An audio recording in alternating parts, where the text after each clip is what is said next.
Assalamualaikum. Waalaikumsalam warahmatullahi wabarakatuh. Baik, kita bersalawat terlebih dahulu, Ibu. Allahumma sholli ala Sayyidina Muhammad wa Allahumma ala sholli ali wa sallim Sayyidina barik alaihi wa Muhammad. ala alihi wa sahbihi. Baik, dengan Ibu siapa di mana?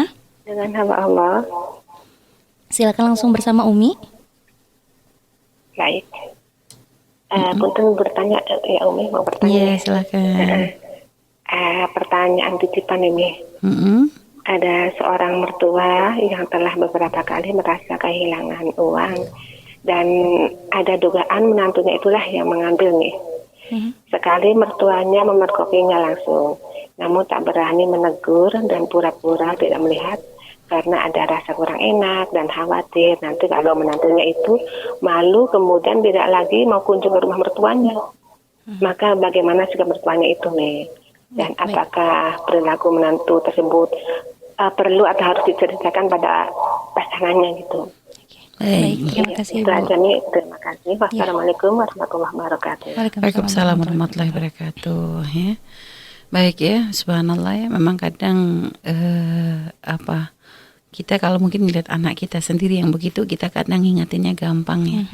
Cuma dengan menantu ini kadang memang harus ada langkah yang lebih baik ya. Artinya gini, kalau memang diperkirakan ngobrol-ngobrol mungkin dengan anak Anda, tapi gini, misalnya ini ada menantu punya watak seperti itu dan bahkan mertua ini pernah memergokinya langsung. Mungkin gini, tidak langsung menyampaikan kepada anak Anda misalnya untuk langsung negur, atau jadi paling enak sebenarnya gini sih, kalau memang menantu itu kadang main ke rumah. Berarti kalau tadi dari ceritanya ini menantu nggak tinggal di serumah ya. Iya. Jadi pas waktu lagi main ke rumahnya gitu ya, dia ternyata kok masih mencuri. Kadang memang ada orang memang punya penyakit seperti itu. Sebenarnya tidak butuh, tapi nggak butuh mencuri, hanya kayak sudah jadi kebiasaan. Iya. Sehingga kalau nggak mencuri itu gatel gitu ya. Artinya mungkin Anda ngobrol-ngobrol dengan anak ya, dengan si anak tadi, si ibu ini ngobrol dengan si anak, nanya gimana istrimu baik tak, mungkin tanpa harus mengungkap dulu, cari kalau ternyata nanti tiba-tiba anak itu kok ngomong gitu kan, oh bu, iya saya punya istri saya ini kok punya penyakit ini, suka mencuri atau apa misalnya dia curhat, maka ya kamu nasehatin nak, kamu ingetin terus, kadang harus begini, jadi gitu tanpa Anda harus membuka aib, tapi paling tidak ada obrolan. Tapi kalau ternyata anak kok alhamdulillah bu baik gini dia puji, oh berarti anak ini nggak tahu. Nah maka gimana caranya? Paling enak tanpa Anda nggak harus menyampaikan kepada si anak ya, walaupun ada suaminya, karena nanti takut lebih malu lagi, karena ibaratnya kalau sampai ketahuan dia ngambil di orang tuh kan pasti yang malu kan bukan hanya, tapi anak juga lebih malu lagi. Iya. Maka caranya gimana? Kalau pas memang tadi, apalagi tadi Anda sudah memergoki, Anda ngelihat sendiri bahwa dia memang mengambil, maka Anda bisa panggil dia, panggil menantu, karena bagaimanapun dia adalah anak Anda. Panggil menantu, tapi negurnya khusus. Anda panggil, nah sini ibu pengen ngomong sama kamu. Panggil, bawa ke kamar.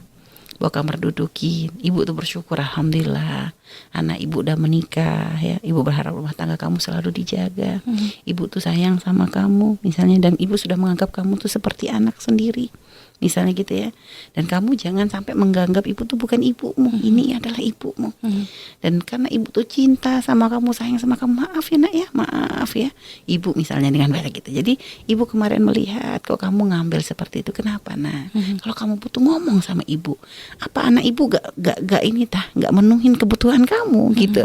Mungkin jangan-jangan dia ngambil itu mungkin karena anak kita yang pelit, kan bisa jadi. Jadi Anda terang-terangan tapi khusus. Mungkin Anda bawa ke kamar Anda dudukin. Ini nggak tahu tadi menantunya laki atau perempuan. Kami mungkin nganggap perempuan mungkin ya, nganggap perempuan ya. Jadi Anda Anda nasihati, Anda dudukin. Ibu tuh sayang dengan seperti itu, karena memang harus diobatin, kasihan. Karena kalau nanti ibunya punya hobi gitu, nanti cucu Anda gimana? Iya. Anda kan nggak mau punya cucu yang ibunya adalah orang yang suka mencuri, naudzubillah. Cucu Anda nanti akan rusak di situ. Maka Anda dudukin ya, dibawa ke kamar khusus di situ. Anda jangan langsung antum mencuri. Kamu ibu ngeliat kamu mencuri, jangan gitu. Proses dulu. Ibu tuh senang, alhamdulillah anak ibu sudah ketemu pasangan gini-gini ya. Tapi ibu minta maaf banget nak ya. Ibu tuh pengen kamu tuh nganggap ibu tuh kayak ibu gitu. Jadi gitu. Dan lihat, menantu Anda akan cinta dengan Anda. Kalau Anda caranya baik, dia mungkin akan menyesali, nangis dan sebagainya. Ibu ngelihat, nak, kemarin mohon maaf, ibu ngelihat kamu kok mengambil. Kenapa, nak? Apa anak ibu tuh dolim sama kamu? Apa? Jadi begitu. Jadi caranya apa, kamu gak dikasih nafkah atau mungkin gimana? Jadi gitu. Jadi sampaikan. Jadi kalau memang Anda meyakini dan memang Anda melihat sendiri. Tapi kalau masih praduga, jangan. Jangan, kalau praduga setiap menantu datang, lo bisa saja ada orang manfaatin. Kadang mungkin bisa jadi anak Anda juga, supaya nanti yang dituduh adalah menantu Anda, bisa jadi. Jadi kalau masih praduga jangan. Tapi kalau memang Anda sudah memergoki sendiri, lah ini baru. Kalau memang sudah memang Anda mergoki, maka Anda dosa ragu. Tapi caranya yang indah. Jadi ngomongnya tuh ibarat agak diputar-putar dulu gitu ya. Jadi gak langsung kepada tujuan. Tunjukkan bahwa Anda sayang kepadanya, bahwa dia adalah menantu yang jadi gitu. Mungkin ya namanya manusia punya kekurangan. Dan kalau memang ternyata Anda sudah menegur dan dia tiba sudah nyesel dan sebagainya, Anda lupakan kisah itu. Anda lupakan kisah itu. Jangan sampai akhirnya nanti Anda terus jadi suudon, jadi curiga dan lupakan. Kalau ternyata kok ada kisah terulang lagi, tanyakan lagi dengan cara yang indah gitu ya, supaya nanti menantu Anda pun menerima nasihat. Itu kan nasihat ya, tadi kata Umi, dipoles pakai pisang tadi tuh, obat ditutupin. Itu tadi nasihatnya tuh lebih indah lagi. Jadi seperti itu ya. Jadi insya Allah dengan cara Anda yang indah, maka insya Allah menantu Anda insya Allah akan berubah menjadi menantu yang baik ya insya Allah, dan bisa meninggalkan kebiasaan buruknya insya Allah. Amin, amin. Kalau posisi menantunya laki-laki gimana Umi? Harus disampaikan? Agak berat memang ya kalau memang posisinya ada laki-laki, karena kadang menantu laki-laki nggak seperti kalau menantu perempuan. Biasanya mungkin mertua juga kadang kedekatannya atau apa gitu kan, dan mungkin nanti yang ada malah emosi dan sebagainya. Artinya mungkin bisa ditanyakan ya caranya mungkin ya. Sekarang mungkin kita bisa nasihatinnya gini. Kadang nasihat gak mesti harus disampaikan saat itu, dan nasihat tidak mesti harus dari lisan kita. Mungkin sekarang ya harus siapa sih yang didengar oleh siapa? Oleh suami, oleh menantu suami dari anak kita misalnya gitu. Kalau ternyata dia misalnya punya guru yang memang bisa menjadi pegangan dia, mungkin nanti kita bisa sampaikan, menantu saya kok punya kebiasaan begini ya Ustadz, nanti minta tolong dinasihatin secara gitu. Jadi Anda, dan kalau memang ternyata Anda ngerasa ini menantu biasanya manja kepada Anda, bisa saja sebenarnya dengan sikap yang tadi. Kalau memang misalnya Anda ngerasa bahwa menantu temperamennya bukan temperamen yang meledak-ledak begitu, hanya kayaknya memang ini nih faktor kadang psikologi ya. Ada faktor psikologi, mungkin dia dapat didikan dari ibu yang salah misalnya gitu. Karena pernah kami menemukan ada seorang anak itu jadi suka ngambil. Kenapa? Karena dia sering ngelihat ibunya tuh ngambil duit bapaknya. Jadi gitu. Jadi dia sering ngelihat, dan ibunya tuh kalau ketahuan dia ngomong, jangan ngomong sama bapak ya gitu. Akhirnya anak ini pun jadi kebawa. Jadi dari kecil dia selalu dicekoki dengan pemandangan begitu, sampai akhirnya dia memang jadi klepto begitu, suka ngambil. Jadi faktor psikolog, kasihan harus ditolong. Ada kalau memang anak laki-laki, kalau misalnya memang dia tuh adalah biasanya dengan Anda manja dan sebagainya, dan kayaknya Anda bisa untuk nasihatin dia, sama kayak tadi anak perempuan dirangkul gini-gini karena kamu adalah anak, ini ada kebiasaan yang tidak baik begitu ya.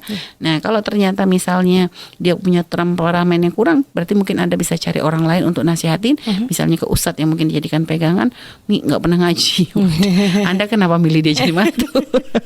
Kalau itu Mi sudah bingung juga, ngapain dulu dipilih, terus apa yang Anda lihat gitu loh. Kok bisa di ACC jadi menantu Anda? Ngaji enggak, akhlaknya enggak bagus gitu loh. ACC-nya tuh kok bisa jebol gitu loh. Nah ini yang harus jadi masalah, yang harus salahin Anda dong. Salah Anda nyari menantu kok gak beres gitu. Kalau udah gitu bingung juga nasihatnya gimana. Nanti nyampein ke anak Anda, nanti anak Anda takut nyampeinnya meledak-ledak perang nanti sama anak Anda. Jadi ya serba salah. Makanya ya jangan salah cari menantu. Jadi gitu ya. Kalau sudah nanti ini tadi saran Umi nggak mental, semua Umi bingung juga nantinya solusi. Baik ya, gampang ini dulu deh. Jangan yang berat-berat lah. Insya Allah dari solusi ini bisa diambil. Insya Allah ya. Baik, Allah alam bisawab.